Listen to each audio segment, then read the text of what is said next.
گئی آپ دیکھیں ہمارے نوجوان جو نعت خوانیوں میں بیٹھ رہے ہیں یہ کیا کیا کام کر رہے ہیں، ان پہ کوئی اثر طاری ہو رہا ہے؟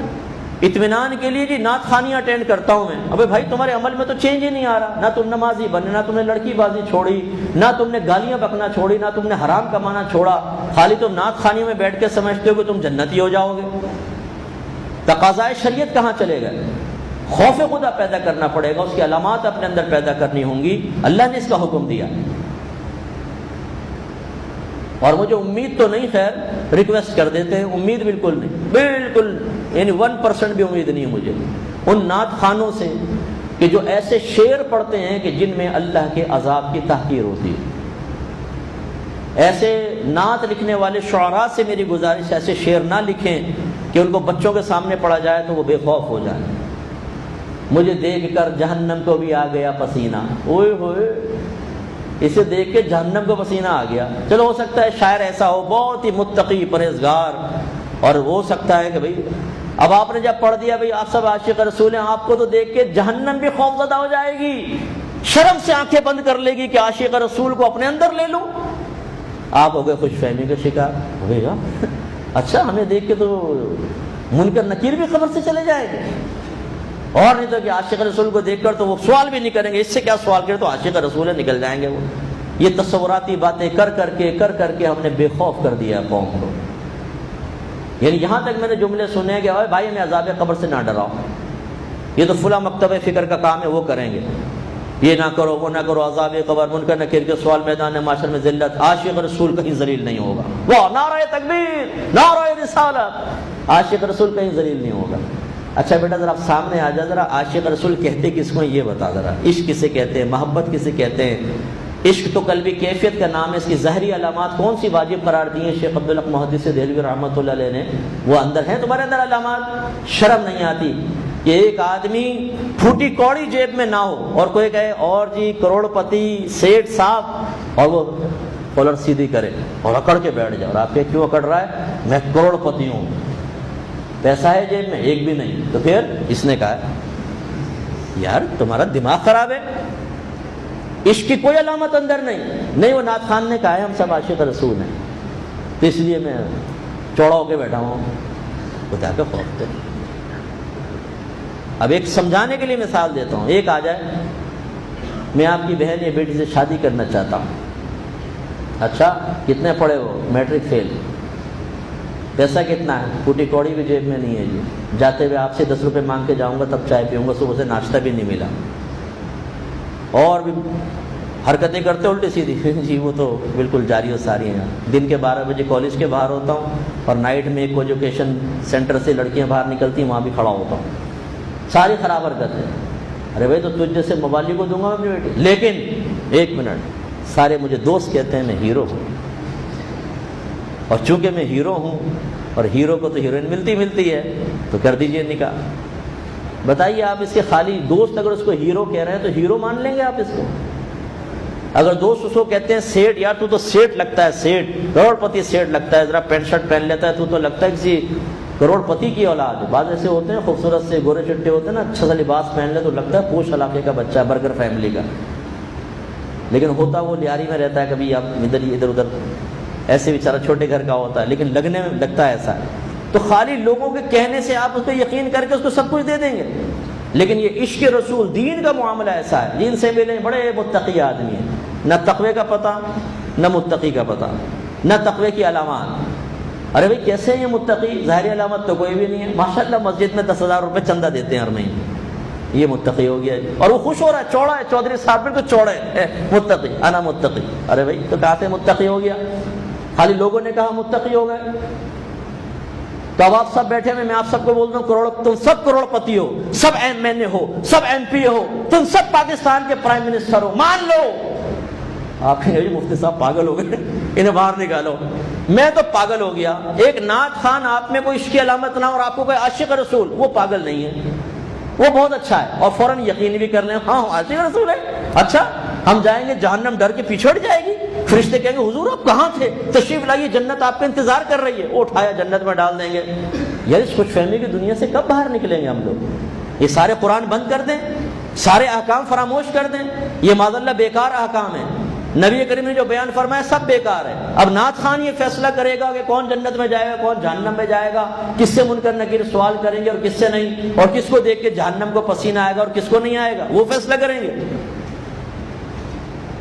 اب آپ اندازہ کریں کہ جب قوم کی سوچ یہ بن جائے کہ وہ قرآن سے ہدایت نہ لے، حدیث سے نہ لے، علماء سے نہ لے، مفتیان کے نام سے نہ لے، جو ہدایت کی بات کرے تو مت کر نصیحت ناصحہ، دل میرا گھبرائے ہے، اس کو دشمن جانو ہوں جو مجھ کو سمجھائے ہے، جب یہ سوچ بن جائے اور وہ ہدایت ان اشعار سے لے جن اشعار میں تخیلات اور تصورات قائم کیے گئے ہیں اور ان سے اپنے اخروی نتائج کو مرتب کرنا شروع کر دے، وہ قوم کیسے فلاح پا سکتی ہے، وہ کیسے ایک اچھی قوم بن سکتی ہے، وہ کیسے کامیاب ہو سکتی ہے۔ آپ غور کر لیں کہ ان سوشل میڈیا نے ہمارے نوجوانوں کو تباہ کیا۔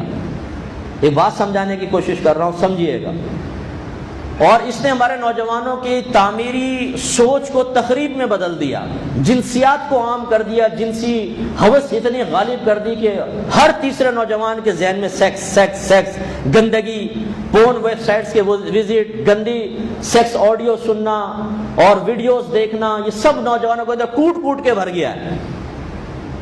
تو آپ کے ملک ترقی کیسے کرے گا؟ وہ اچھے نوجوان کہاں بن رہے ہیں کہ جو کامیاب ہوں؟ پھر سالہ سال پڑھتے نہیں، نقلوں پہ اعتماد ہوتا ہے، پھر دیکھیں ٹی وی کے اوپر، یعنی سامنے کیمرہ لے کے کھڑا ہوا ہے ٹی وی چینل کا آدمی، اور وہ یوں دیکھ کے لکھ رہا ہے، رک نہیں رہا کہ شرم سے رکی جائے کہ یار تو ہٹ جا بھائی، سائڈ میں کیا کر رہا ہے، ابے کرنے دے بھائی، ٹائم بڑا کم ہے۔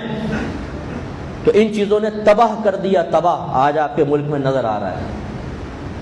اس کا مطلب یہ ہوا کہ اگر ہم خوابی دنیا میں رہے تو حقیقت کو نہیں بدل سکتے، محنت کرنی پڑے گی تو ملک ترقی کرے گا، محنت نہیں کرتے تو نوجوانوں کا یہ حال ہے۔ بے روزگاری کا شکوہ ہے کہ گورنمنٹ روزگار نہیں دے رہی، تم نے روزگار حاصل کرنے کے لیے کیا کیا؟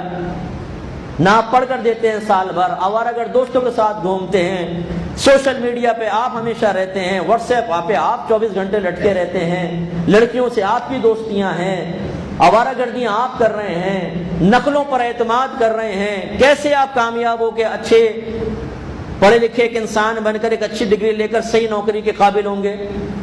اپنی کوتاہیاں کوئی نہیں دیکھے گا، سارا وبال گورنمنٹ پہ۔ دیکھیں ہم نوجوان میں نوکری نہیں مل رہی، بے روزگار ہیں، بے روزگار ہو کیوں؟ تمہارا اپنا کتنا قصور ہے یہ دیکھو نا۔ معلوم یہ ہوا کہ اگر آپ حقیقت سے منہ موڑ کر خوش فہمی کی دنیا میں رہیں کبھی کامیاب نہیں ہوں گے، جس کا پریکٹیکل میں نے آپ کو بتایا، دیکھ لیں اپنے اطراف میں۔ تو پھر عشق رسول، محبت رسول اور خوف خدا کے معاملے میں ایک تصوراتی دنیا میں رہ کر کیسے آپ اپنی منزل پا سکتے ہیں؟ اس میں کیوں نہیں نقصان ہوگا؟ یہ کیسے ہو سکتا ہے کہ آپ نہ ڈریں، اللہ سے نہ ڈریں، رسول سے نہ ڈریں، محبت کے تقاضے پورے نہ کریں، عشق کے تقاضے پورے نہ کریں، اور اللہ تعالیٰ اور اس کا رسول آپ کی مرضی کے تابع ہو جائیں کہ ہم وہاں پر جا کر کہیں جو ہم چاہتے ہیں وہ دیجیے ہمیں، اور وہ دے دیں گے ہمیں؟ کیسے؟ جب دنیا میں یہ نہیں ہو رہا تو آخرت میں کیسے ہوگا؟ دنیا میں بھی ہمارا رب ہے، آخرت میں بھی وہی رب ہے۔ دنیا میں محنت نہیں کرتے، اکثر ایسا ہوتا ہے، پھر اللہ تعالیٰ کی طرف سے ترقیاں نہیں ہوتی، ظاہری اسباب آڑے آتے ہیں، تو پھر آخرت کے اندر کیسے خوش فہمی ہم نے پیدا کر لی؟ تو میں آپ کو مایوس نہیں کر رہا ہوں، اللہ کی رحمت بہت بڑی ہے، سرکار شفاعت بھی کریں گے، لیکن وہ رحمت الہی میرے آپ کی طرف متوجہ ہوگی، اور سرکار آپ کی میری شفاعت ضرور کریں گے، یہ گارنٹی نہیں ہے۔ یہ تب ہے جب ایمان بچا کر لے کر گئے، اگر اللہ نہ کرے بے پرواہی کی زندگی سے ایمان ہی برباد ہو گیا، نہ رحمت متوجہ ہوگی، نہ سرکار شفاعت کر سکیں گے۔ وہ تو مسلمان کے لیے، کافر کے لیے ہے ہی نہیں۔ جس طرح ہم ہر ایک سے دوستیاں کر کے اور ان کے ساتھ ان کے غلط عقیدے والے کے ساتھ بھی اٹھتے بیٹھتے، نہ معلوم کب مرتد ہو جائیں، کب غلط عقیدہ ذہن کے اندر آ جائے، تو پھر آپ یہ سمجھیں کہ میدان معاشر میں سرکار شفاعت کریں گے؟ کبھی نہیں کریں گے، چاہے اپنے منہ سے کتنے اپنے آپ کو عاشق رسول کہتے رہے۔ اس لیے اللہ سے ڈرنے کا حکم ہے، ہمیں ڈرنا چاہیے، یہ بہت ضروری ہے۔ اور اللہ تعالیٰ آگے فرماتا ہے ان اللہ کان علیکم رقیبا، بے شک اللہ تعالیٰ تم پر نگہبان ہے۔ اللہ تعالیٰ ایک ایسا نگہبان ہے، دیکھیں ایک ایگزامینیشن ہال ہوتا ہے نا، بلا تمثیل کہہ رہا ہوں، اس میں 2-3 ٹیچرز گھوم رہے ہوتے ہیں، بچے لکھ رہے ہوتے ہیں، لیکن ان کی توجہ بھی سب پر نہیں ہوتی۔ وہ پیچھے کو جاتے ہیں تو آگے والا ہوشیار ہو جاتا ہے، وہ آگے کو آتے ہیں تو پیچھے والا چاقو چوبند ہو جاتا ہے اور نقلیں شروع کر دیتا ہے۔ یہ بھی نگہبان ہے، لیکن غافل نگہبان ہے۔ اللہ تعالیٰ کا ساتھ ایسا معاملہ نہیں ہے۔ اللہ تعالیٰ کا کمال قدرت یہ ہے، ابھی ہم سب بیٹھے ہوئے ہیں نا، میرے دل میں میرے ذہن میں کیا چل رہا ہے اللہ تعالیٰ کو معلوم ہے، آپ سب کے دل میں ذہن میں کیا چل رہا ہے یہ بھی اللہ کو معلوم ہے۔ کون اسپیچ سن رہا ہے اور کون سنتے سنتے کہیں اور اس کا ذہن گیا ہوا ہے، یہ سب اللہ کو پتہ ہے۔ کون کرکٹ کے بارے میں سوچ رہا ہے، کون کاروبار کے بارے میں، اور کون رات کو فیس بک پر چیٹ کرنے کے بارے میں سوچ رہا ہے، اللہ تعالیٰ کو سب پتہ ہے۔ اور ایک لمحہ غافل نہیں ہوتا اللہ تعالیٰ، ایک لمحہ بالکل ایسے جیسے آپ کے سامنے ایک مانیٹر رکھ دیا جائے نا، بلا تمثیل کے رکھ مانیٹر رکھ دیا جائے، بس آپ اس میں جو آدمی چل رہے پھر رہے ان کی نقل و حرکت دیکھیں تو آپ ایک کو مانیٹر کرنا بہت آسان ہے۔ تو جس طرح ہم، اور اس میں ہو بھی ایک ہی آدمی، یعنی کہ 5-6 کو ادھر جا رہے ادھر، ایک ہی آدمی ہو تو اس کو مانیٹر کرنا بہت آسان ہے۔ لیکن اگر 10 کیمرے 10 مانیٹرز رکھ دیے جائیں، یا ایک ہی ہے اس پہ 50 آدمی ہے، کوئی یہاں جا رہا ہے کوئی وہاں جا رہا ہے، کوئی ٹیبل پہ کام کر رہا ہے، کوئی دیوار پہ کھڑا ہوا ہے، کوئی سیڑھی پہ چڑھا ہوا ہے، اب کہیں سب کی نقل و حرکت میں نگاہ رکھو تو مشکل ہے کہ نہیں؟ تو جیسے ہم ایک کو خالی دیکھیں نا، ایک مانیٹر اور ایک ہی آدمی ہو، یہ ایزی ہے ہمارے لیے۔ اللہ تعالیٰ کے لیے سب پر ہمہ وقت نگاہ رکھنا، ان کے خیالات ان کے خطرات کو جاننا، اس مانیٹر ایک مانیٹر پر نگاہ رکھنے سے بھی زیادہ آسان ہے۔ یہ اس کا کمال ہے ہمارے رب کا۔ ہر شخص کے ساتھ اللہ تعالیٰ کا علم اور اس کی قدرت وابستہ ہے، ہر ایک کے ساتھ۔ تو لہٰذا اللہ تعالیٰ ہمیں ڈرا رہا ہے۔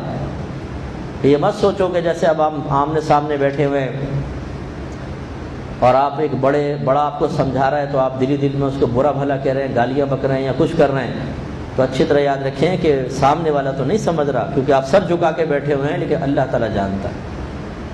جب ہم تنہا کمرے میں ہوتے ہیں اور غلط قسم کے مناظر دیکھ رہے ہیں، کوئی نہیں جانتا لیکن اللہ تعالیٰ تو جانتا ہے۔ جب ہم بے تکلف دوستوں کے درمیان بیٹھ جاتے ہیں، اس وقت بہت سے لوگوں کی نگاہوں سے پوشیدہ ہو کر اپنی عزت کو بچا سکتے ہیں، بدنامی نہیں ہوگی کیونکہ دوست خیال کر لیتے ہیں، لیکن اس وقت بھی اللہ تعالیٰ ہمیں دیکھ رہا ہوتا ہے۔ اس لیے آج کے درس سے خالی میرا بیان کرنا اور صرف آپ کا سن لینا، یہ ہمیں صرف اتنا تو نفع دے گا کہ رحمتیں نازل ہوں گی، برکتیں، ہمیں ثواب مل گیا، لیکن یہ کافی نہیں ہے۔ آج جا کر غور و تفکر کریں کہ میرے دل میں خوف خدا ہے یا نہیں ہے، میں اللہ کے عذاب سے ڈرتا ہوں کہ نہیں، اس کی ظاہری علامات میری ذات میں ہیں یا نہیں، اور اللہ تعالیٰ مجھ پر رقیب ہے، نگہبان ہے، کیا میں اللہ کے دیکھتے رہنے کے یقین کے باوجود اپنے عمل کردار سوچ و فکر میں تھوڑی بہت تبدیلی لاتا ہوں یا بالکل بے پرواہ رہتا ہوں؟